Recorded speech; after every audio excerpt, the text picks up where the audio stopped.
రాకుండా BRS BJP కుట్ర చేస్తున్నాయని పీసీసీ చీఫ్ మహేష్ కుమార్ గౌడ్ అన్నారు. కేబినెట్ లో మైనారిటీకి ప్రాతినిధ్యం కల్పించాలనే ఉద్దేశంతోనే తాము అజారుద్దీన్ ను మంత్రి పదవి ఇస్తున్నట్లు వెల్లడించారు. కానీ ప్రతిపక్ష పార్టీలు అనవసర రాద్ధాంతాలు చేస్తున్నాయని మండిపడ్డారు.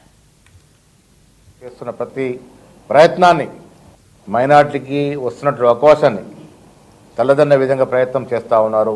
మీరు చూశారు 42% బీసీ రిజర్వేషన్లో కాంగ్రెస్ పార్టీ రేవంత్ రెడ్డి గారు చేస్తున్న ప్రతి ప్రయత్నాన్ని అడ్డుదలినటువంటి సందర్భాలు చూసాం. మనం 42% రిజర్వేషన్ రాకుండా అడుగడుగున కేంద్ర ప్రభుత్వం అడ్డు వేస్తూ వచ్చింది.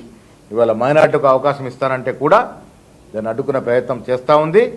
అజరుద్దీన్ గారు గొప్ప క్రీడాకారుడు, దేశ ప్రతిష్టని అంతర్జాతీయ స్థాయిలో తీసుకెళ్లిన క్రీడాకారుడు. వారి మంత్రులకు తీసుకుంటే ఒక మంచి సంకేతం పోతామనే ఉద్దేశంతో ఏఎస్సీ నాయకత్వం ముఖ్యమంత్రి రేవంత్ రెడ్డి గారు తలపించినారు. దీన్ని కుటిల ప్రయత్నాలు చేసి ఆపే ప్రయత్నంలో బీజేపీ ఉంది. ఇది రాష్ట్ర ప్రజలు అర్థం చేసుకోవాలి. అందరూ కూడా దీన్ని లోతుగా అర్థం చేసుకొని వీళ్ళు కుటిల ప్రయత్నాలు బీజేపీ బీఆర్ఎస్ పార్టీ మధ్య ఉన్నటువంటి చీకటి ఒప్పందం